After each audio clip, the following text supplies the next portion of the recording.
I had just been transported to the prehistoric wilderness when a cave woman pinned me down on a stone bed. Turns out, she had knocked me out and dragged me home to be her husband. She was pretty, but there was no way I was letting her have her way with me. After all, I used to be a legendary soldier, so I quickly turned the tables and restrained her. Before I could ask where I was, the tribe's enemy alarm suddenly sounded. Mu Lingling immediately pushed me away, told me to stay put, grabbed her spear, and rushed off to the battlefield. But there was no way I was just going to sit around and wait. I immediately picked up 2 rocks, but before I could even step outside, I suddenly awakened a wilderness domination system.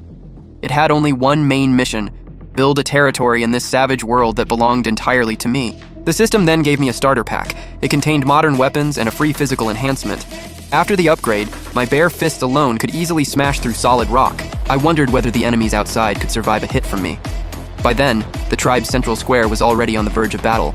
But to my surprise, they were actually there to capture me. A few minutes earlier, the tribe's secret flame had suddenly gone out.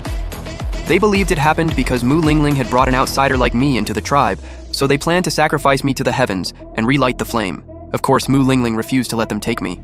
But just as they were about to attack, I accidentally stepped on a branch and gave away my position.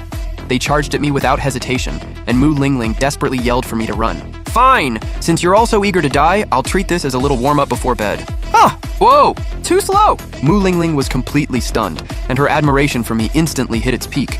She rushed over to hug me, but the tribesmen restrained her halfway there. I was also caught in one of their vine nets.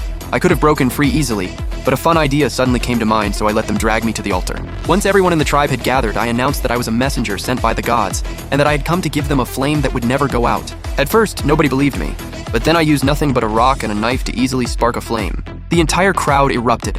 Everyone dropped to their knees and worshipped me. Even Mu Xiong, the man who had tried to capture me earlier, bowed his head and apologized. But 2 people remained unmoved. Those 2 were the tribe's high priest and chief. Since I had directly threatened their authority, they secretly began plotting to get rid of me. Unaware of their plan, I had just returned home when an eager Mu Lingling greeted me.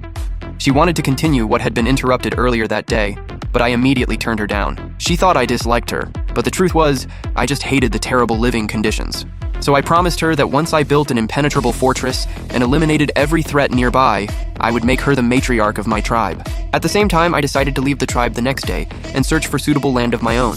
But early the next morning, the high priest surrounded our house with his men. He twisted the truth, claiming I had stolen the flint I used to make fire from him. He also accused me of using dark magic to manipulate the tribe, then ordered that Mu Lingling and I be taken to the execution grounds. Mu Lingling immediately stood in front of me to protect me, but she was quickly overwhelmed and tied up. I didn't fight back right away.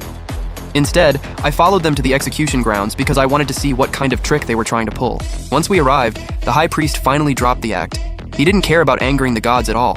What he really wanted was the dagger and flint in my hands. Since they wanted them so badly, I decided to give them exactly what they asked for.